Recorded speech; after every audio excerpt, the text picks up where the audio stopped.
Alright guys, welcome back to section 3, and we're now going to be doing some texturing, and we're going to be doing a bunch of really cool stuff this time. And I just wanted to kind of go over a few things because, as usual, I can't stop tinkering, and I kind of tinkered on this a little bit more from where we left off on the last video, and I just kind of got something a little bit better as a result, and I just wanted to explain to you what I did to make that happen. I don't like to leave you guys in a lurch. Of course, you can always download the Section 3 materials and be exactly where I am, but if you're following along, you may not want to do that and just have an idea as to what I've done slightly differently from where I left off. So yeah, so I just want to go through that really quickly, and then we're going to get right into texturing. Okay, so yeah, let's just make sure everything is hokey-dory here, and let's move on. So, all right, so I'm just going to select my model here, and I'm going to zoom in, and I'm just going to show you a couple things that I did. So in the last time, we didn't have this set of polygons in here, right? We didn't have this specific loop or this specific loop. So I just added a quick cut here, a quick cut here, added my points, and that gave me a much smoother base down here because I was having some weird, still getting a little bit, as you can see, like right there's still a little bit of trouble, but that's going to be very easy to fix in Photoshop, so I'm not going to worry about that anymore. But it was kind of really blaring, and I just wanted it to be a little less of an issue. So yeah, so I added a loop there, I added a loop there, and connected. I also just made sure that I triangulated everything, okay? So where I could, especially around this thing, I just made sure it was well tried. So these are all triangles. This is actually a quad, and this one's actually a quad, but we're not going to worry about that. Actually, no, they're not. They're tris. Yep. So yeah, I made all these into tris all the way around, did the same thing on the back, and I kind of did this a little differently. I connected here to here, so I have a quad on the bottom and a quad on the top, so that kind of worked out for me, so I did that here too. And what else did I do? I did a little triangulation in here, nothing special, just take a look and try to mimic it. Again, the most important thing is that your triangles are below 400. Depending on whether or not you're making an OmniKnight model, of course. That's the limit for my needs. Okay, so one other thing that I did was to save the last couple polys, because nothing I could do was bringing it down to below 400 once I added those loops down here. So once those were added, I kind of went back above 400, and I needed to find some space for poly reduction. So what I did was I actually went in here, and I just sucked this line. I'll grab it for you so you can see. I'm going to grab the edge. Okay, and I'm just going to move it out. So as you can see, there's no polygons here. So basically I just deleted the polygons that were at the top, and I just sucked this in to match the blade. So now it actually didn't really lose anything at all. The other thing, I think I had a cut in the top, and I was triangulating it down that way. I just got rid of it and left this as a quad. It wasn't necessary, and it didn't really add much, so I just felt it was better to just lop it off and get rid of it. So that's what I did. And I did the same thing on the other side, so you can't see that missing polygon. So, and that brought me back down to where I needed to be. So, so yeah, that's what I did. And, oh, one last thing. With the lights, okay, I had them at just 1, which was the default intensity, right? So instead what I did was I actually took them all down to 0.5 just to give me a slightly less blown out look. I just kind of like to work from a middle gray rather than a bright white with only darks. Some people like it with only bright whites. It's up to you. But personally I like to have a little more range up on the top end of things, so so that's what I did. So I just reduced my light brightness of all the lights to 0.5, and that gave me a much better bake. And yeah, I'm really happy with this result. And any little things that we have problems with now are either going to disappear or we're going to fix in Photoshop. So so yeah, let's get started in Photoshop and see what we have, okay? Because at this point, you probably are going to be like, well, I really want to add color to this thing, and I want to make it look cool, and I want to add a grip, and I want to add all sorts of things, right? So all that stuff we're going to be doing now in Photoshop, and we're going to get some really good results out of this model, I think. So let's just keep going and jump into Photoshop and see how this turns out. Alright guys, so here I am in Photoshop, and what I'm going to do is I'm just going to go ahead and open our output files. So I'm going to go into my base folder, and I'm going to go into my textures output folder that I created, and I'm going to go ahead and grab the beauty shot for now. Okay, so I'm going to go ahead and grab that and open it up. And here we can see that we have the basic output from Maya LT that it was using for the baked textures. Okay, so basically this is what has been rendered into the positions that we had set up with the UV map, okay, or with the UV layout. Okay, so now it's respecting that UV layout, and it's dropping all the pieces into position, and it's then rendering everything exactly where it should be. So this gives us a very nice template to work from. But it's not perfect, okay, because we have some swelling on the edges, and we have some other things that we're going to have to make sure are just perfect. So it also doesn't show us where exactly our polygons are, okay? So though you could theoretically just use this and build your entire texture out of this specific file, we are going to want one other thing called the UV layout, right? So let's just jump back into Maya LT really quick, okay? And what I'm going to do is I'm going to go ahead and I'm going to hit this texture window, okay? So I'm in polygons, and I'm going to open up my texture window. I'm sorry, you have to actually select the object. So texture window, and now you can see that everything that we just saw in Photoshop is kind of being applied here already. Okay, this was actually true before we even got to here, but it wasn't anything that we did. As soon as we applied the textures, it automatically shows us how they're relating to our UV layout. Okay, so what we're going to do now is we're going to go polygons, and we're going to go UV snapshot. Okay, as we go to the UV snapshot, we have some things that are going to be asked of us. Okay, so namely, where do you want the file? And what type of a file format. I like the Targa file format, so I would use Targa file format. And just browse and find a location. You know, like I'm going to use my output folder again. So I'm going to go textures output. And I'm just going to call this UV out. And I'm going to hit save. So I've got my sizes set to 4096 and 4096, which is relative to my actual texture baking. So whatever I baked at is what I want this number to be. So that's what you should do too. If you baked it, 1024, then this needs to be 1024. If you baked it 2048, this needs to be 2048, etc. So just make sure whatever you baked it out at, this is the same size. So then I'm just going to go ahead and hit OK. And voila. So now I'm going to go back to Photoshop, and I'm just going to go File, Open, and I'm just going to go into my Textures Output, and here's my UV out. Okay, so I'm just going to go ahead and hit OK, or Open, and now I've got this file as well. So I'm just going to go Control A for Select All, and I'm going to go Control C, and I just better make sure I'm in a layer, right? So I'm going to go Control A, Control C, and I'm going to go back to this one, and I'm going to go Control V. Okay, so now I've got the layer 1 and the background image as two separate elements of the same file, rather than having two separate elements of two separate files. So I'm just going to go ahead and close the old UVW layout, and I'm just going to look at the one that has now everything that I need in it. Okay, so the next thing I'm going to want to do is double click the background, and I'm just going to call this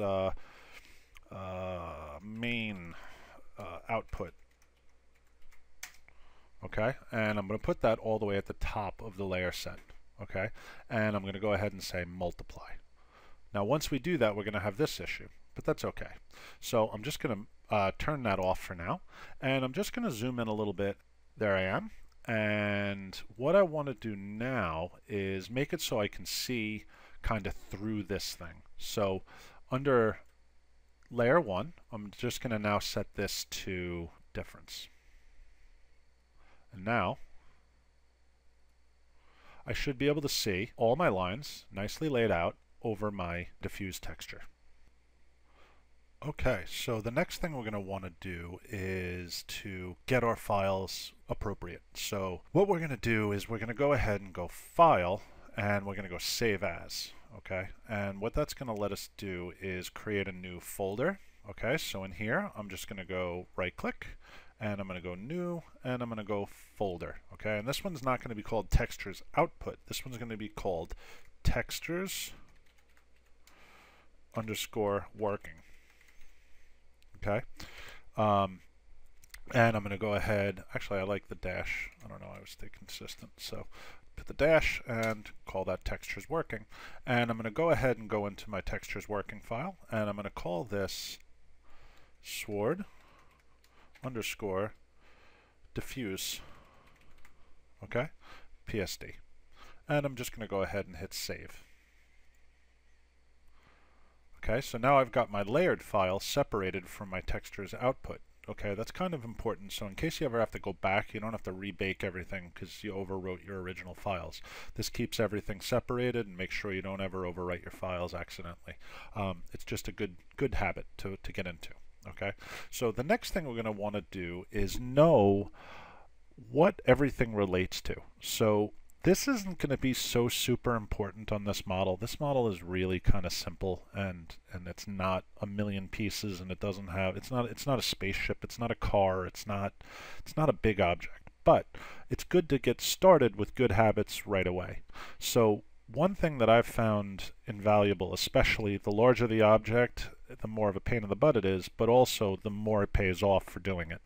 And that is to number all of your islands, okay? So that's something that I think it's just a really good way to stay organized. So what we're going to do now is actually get these things all numbered up and make them look decent, okay? So the next step I'm going to do is I'm going to go ahead and I'm going to add a folder, and I'm going to get these, because we're never going to really edit this very much. We don't want to edit these two, okay? These kind of want to stay the way they are, okay? So we're just going to put them into a folder, and I'm going to call this original output, okay? And I'm just going to leave that at the top, and I'm going to go ahead and close that window. So our next step is going to be to actually put the numbers down. So we're just going to go ahead and grab this type tool, and I'm just going to start by clicking and saying 1, okay? And right now it's a really small type, so I'm just going to go ahead and make this into a bigger type. So I'm going to make it something like 400, and that should be good. So I'm now just going to grab my move tool, and I'm just going to put this somewhere on the island where I know where it'll be, okay? And now if I hold down Alt and drag, it'll actually create a duplicate of that 1, okay? So I'm just going to move that to here, and I'm just going to select the T, and I'm just going to go ahead and hit 2, okay? So now I've got 2 done, right? Now I'm going to go ahead and grab my big one right here and put it there, and I'm going to name it 3. And 4.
All right, guys, so there we have it. Now all of our little islands here have a name, so I can go ahead, well, not a name, but a number,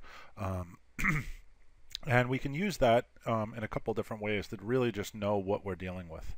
So yeah, so now we've got those all numbered up, and what we're going to want to do now is take all these numbers, and I'm just going to go new folder, oops, new folder, and I'm going to call this numbering, okay? And now what I'm going to do is I'm going to grab the 17 down to the 1, and I'm going to just put it into numbering, okay? So now I can just close that up, and I can turn it on and off as I need, okay? So that's the beauty of layers, is you can do stuff like this, and you don't have to worry about if it's going to make a mess or anything, because you can just put it in a nice folder and make it clean and easy. So One last thing that we're going to want to do now is test it, okay? So let's go ahead and slap this baby into place, all right? So I'm just going to go ahead and hit File, and I'm going to go Save As, and because I called this Sword Diffuse, I don't even have to change anything. I'm just, because that's what my final name is probably going to be, is Sword Diffuse, right? So I'm just going to select TGA, and I'm just going to go ahead and hit Save. And OK. And now I'm just going to switch over to my LT. And in here, I'm just going to close this window for now. And under my attribute editor, I'm going to make sure that it's basically all the way to the right, and you're going to hit the DX11 shader, okay? And what we're going to do now is we're just going to replace the files that we're currently using, which is the direct output, and we're going to start pointing it to the correct spot where we want to go. So I'm just going to change this Baked Beauty Low Poly Sword 1, and I'm just going to select my now Textures Working folder, and I'm going to grab my diffuse, and I'm going to hit Open. Okay, and now we can actually see our numbers in place. Okay, so what this is going to allow us to do is know exactly what we're working on, exactly where we're working on it. Okay, so I can see that this side of the sword is 1, right, and this side of the sword is 2, and that little side is 15, and this one is 5, right, and this one is 9, and we can even see the orientation of the numbering.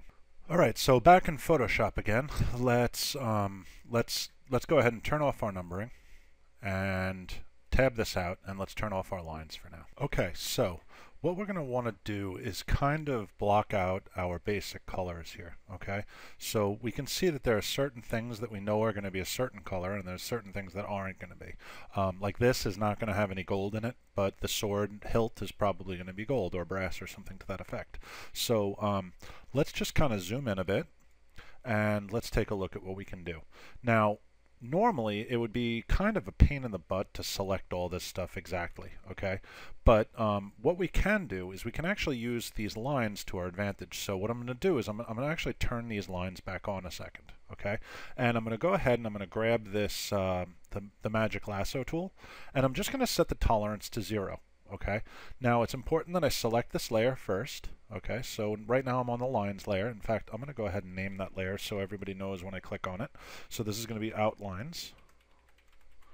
Okay, so now everybody knows when that's highlighted.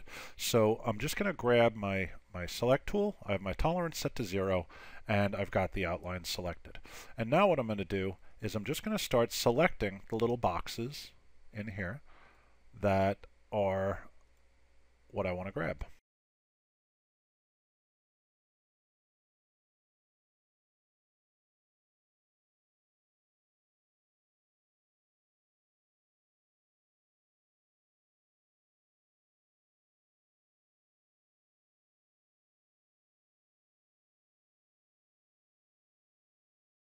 Yep, got them all. Okay, great. So what I'm going to do now is a little trick that I have learned over the years, I guess. And I'm just going to go Select, Modify, Expand. Okay? And that'll give me this little expansion tool. Okay? And what I'm going to do is I'm going to make my selection about 5 points bigger. Maybe more like 10. Let's see how it goes. Let's go 10 and see how it looks. Okay?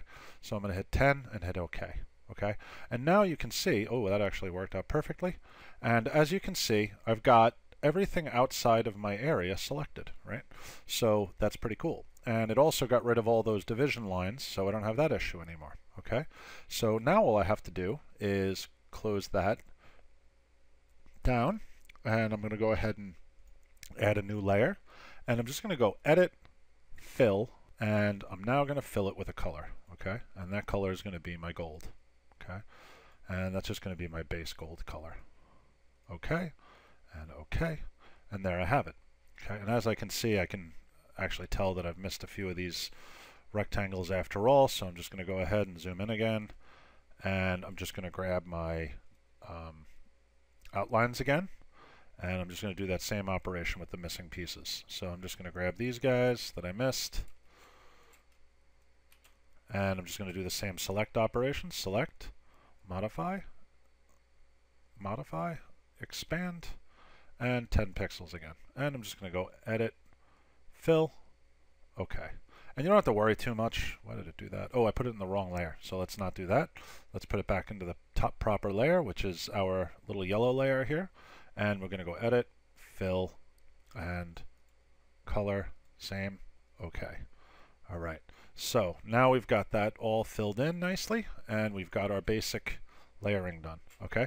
So now here's where layering order is going to come into play. Okay. So what we're going to now do is create another folder, and we're going to call this base colors. All right. And this is only going to be used for our base colors. All the other stuff we're going to lay kind of on top of this. So I'm going to put this at the bottom, and I'm going to put my yellow layer inside the base colors. Okay, and as you can see, it already has started looking pretty good. And the reason that it's seeing through this, remember, we changed this one to multiply. So if this were normal, right, you wouldn't actually see the colors through it. But when you change it to multiply, okay, it's actually going to take all this and kind of multiply it on top of the yellow. And therefore you get your nice texture colors. And you can always turn off your lines and get a good look. All right. So there we have it. So that's our base color for that. Now the second one's going to even be easier because we know it's all pretty much exactly the same size, and my bet is that when we copy this layer and put it down here, it's going to fit almost perfectly. So let's go ahead and do that. And I'm just holding down the Option key while I hit the Move button. Or I'm sorry, the Move tool is here, and if you hold down Option while dragging, it'll automatically make a duplicate. And I'm just going to nudge it a little bit, so I'm going to hit V for Move, and I'm just going to arrow it until it's just perfect. Okay, so there it is. All right, good enough. And now I've got my base colors in place. And what I can do now is I can go File, Save As, and Diffuse, TGA rather, and leave it the same name again. So I'm going to hit Save, yes, and OK. Okay. Now when I go back to my LT, and I keep leaving this window open, I'm sorry I do that, and it won't automatically load, so you do have to select it every time. And I'm just going to go Object Mode, select it, and I'm going to go down to my diffuse map, and I'm just going to go in here and I'm going to hit Reload. Okay, and now we're going to have our nice gold colors in place. So now we've got one little facet of our sword kind of getting there textured. All right, and it's already starting to look good. You know, just adding that little bit of color already starts to make it look like something, right? I mean, it's starting to feel like something cool. And we only added one color, and wait till we get this all done. This is going to be sweet. So let's go back to Photoshop and stay at it. Now I'm back in Photoshop again, and I'm just going to zoom on in. And the next thing that I want to grab is this area here, okay?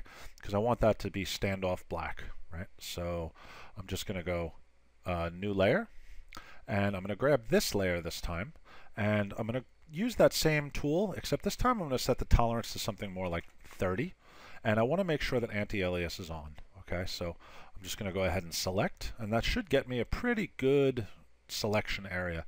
You may have to tinker with this depending, like I happen to get lucky and get it very flat coloring, and if you followed my instructions exactly, you should too, but that's not to say that you did. So you may have some gradation in here. You may have to tinker with this tolerance number a little bit to get it to be a good selection, but yeah, or you can use any of the other selection tools. I'm assuming you guys kind of know Photoshop a little bit, so yeah. So anyway, so I'm just going to go ahead and I'm going to go down here again. I'm going to grab that layer that I created for my black areas, and I'm just going to go Edit, and I'm going to go Fill, and I'm going to go Color.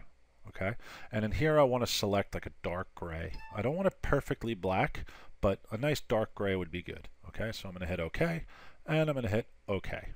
All right, so that part's done now. And for this one, I can probably, because don't forget we mirrored everything, and this is how it should work anyway. Let's see. So I'm just going to go ahead and hold down my Alt key while I go ahead and drag this out, and I'm going to put it over here now. And just kind of get that blocked in there. Yeah, that's what I was afraid of. It may not fit so perfectly. It's close, but it's not, maybe it's okay. I'm just going to nudge it a touch more, see if I can get it in there. Yeah, that looks good enough. So I'm just going to back out now. And now what I want to do is I just want to grab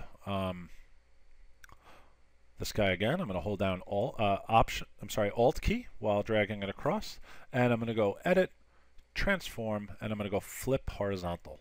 Okay, and that'll do that for us. So now it's flipped to the other side, And if we did everything just right, this should fit in here as well.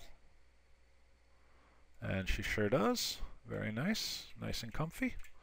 All right, so I'm just going to zoom out a touch more. And I'm now going to move it up to the top.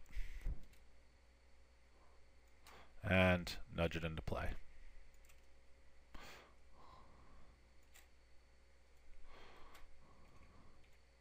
Beautiful. So that one's in place now. And I'm going to go File, Save As, and I'm going to go TGA again. And I'm going to go Save. Yes, and OK. Now when I switch back over to my LT, I can kind of see where I'm at. And I'm going to hit Reload. And now we've got our gray textures in place. Okay, so this is a nice, I like this part because you get to see things quickly and you get to see your results very rapidly and you get to see really how things are shaping up nicely. So it's just a fun part. I always enjoy the texturing process. UVs not so much, but this part I really enjoy. So yeah, anyway. So now this part I think is grayish, right? So what I'm going to actually do is I'm just going to turn on my channels, and just for convenience sake, I'm just going to turn on that picture plane and turn off my low poly sword for a second. And I just kind of want to do like a back and forth thing here so I can see what colors I'm going to need. So I know I'm going to need a red for that part. I know I'm going to need blacks in here, except I think I'm going to do this more of a steel gray. I never really liked the way I did this the first time. This was kind of a throw together. I think we can do a much better job texturing. So so yeah, I'm not going to use this as my pure limit. Although I do like these. These look good. But oh well. Anyway, so this part is going to be gray, I think. And this part I'll leave as like a very pure black. And this really needs to get a little darker, but we'll worry about that in a minute. So yeah, let's move on to this piece. So I'm just going to switch back over to Photoshop again. And in here, what I want to do is I'm going to have to get a little bit more of a complicated selection now. So this is going to be a little bit of a new tool. Over here I've got this this polygonal lasso tool, and I like it a lot. So I'm just going to use this one.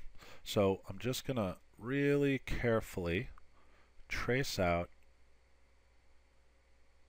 my, and if you have like a gaming mouse like I use, you can kind of adjust your speeds on the fly, and I like it because then I can go ahead and really carefully place my points by slowing down the mouse a bunch.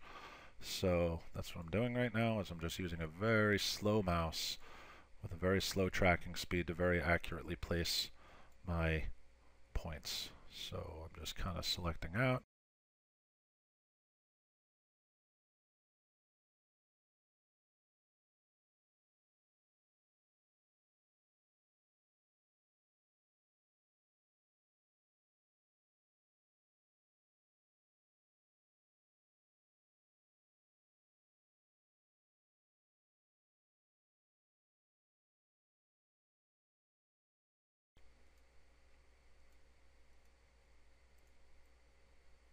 And voila. Okay, so now I've got that selected, and I'm just going to zoom out a touch. And just as a matter of precaution, something that I like to do is automatically create a new layer and just fill it. So this way, in case you lose your selection, you don't lose all the selection time that you just spent getting that selection. So I'm just going to, I created a new layer, and now I'm just going to go fill, and I'm going to go, I don't know, it doesn't even matter, color.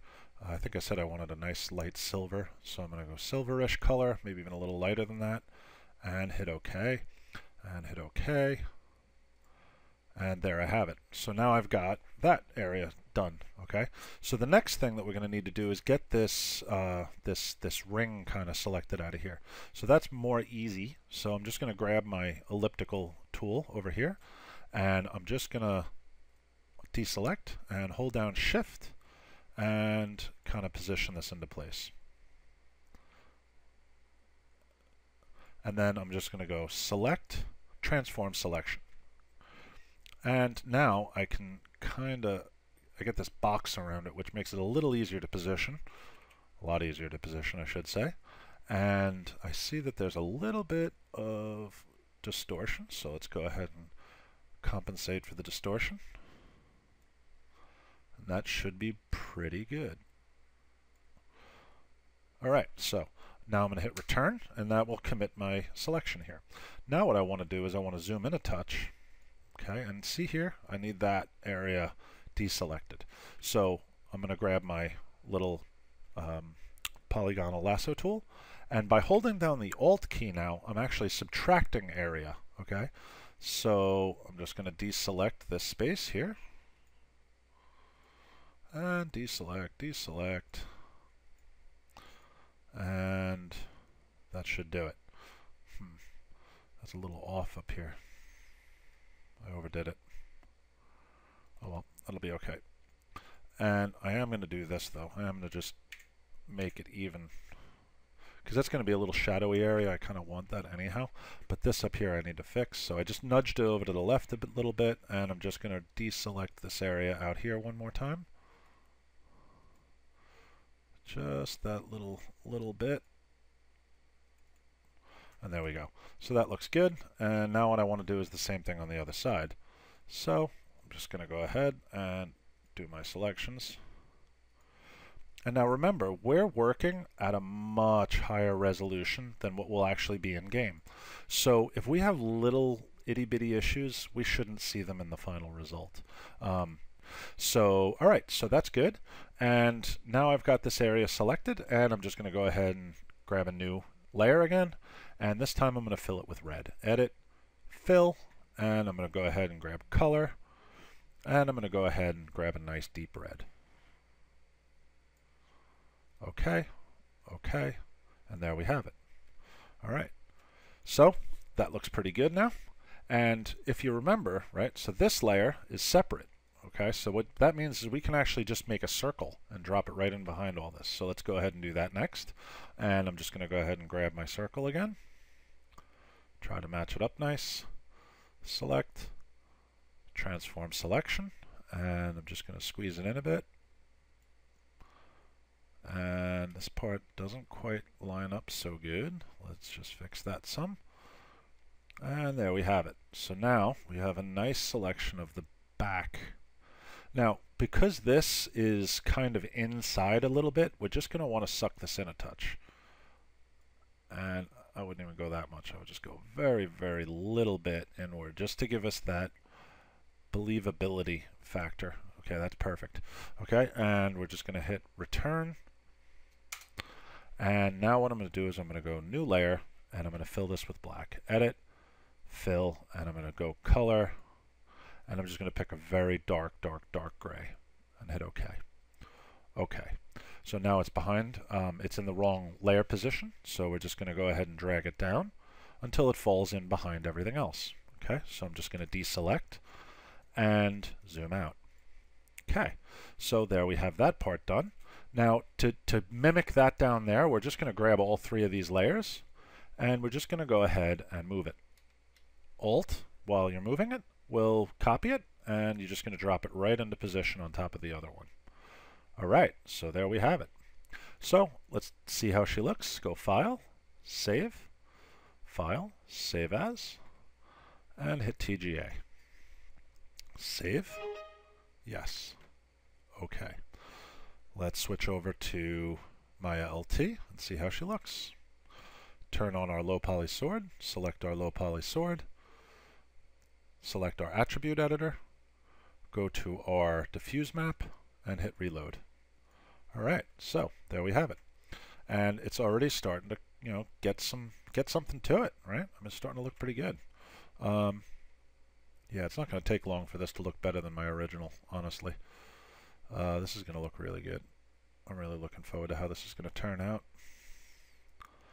See how she comes. All right, so that's looking really good. See, once you have the changing colors, it really just accentuates the normal map so nicely, I think, anyway.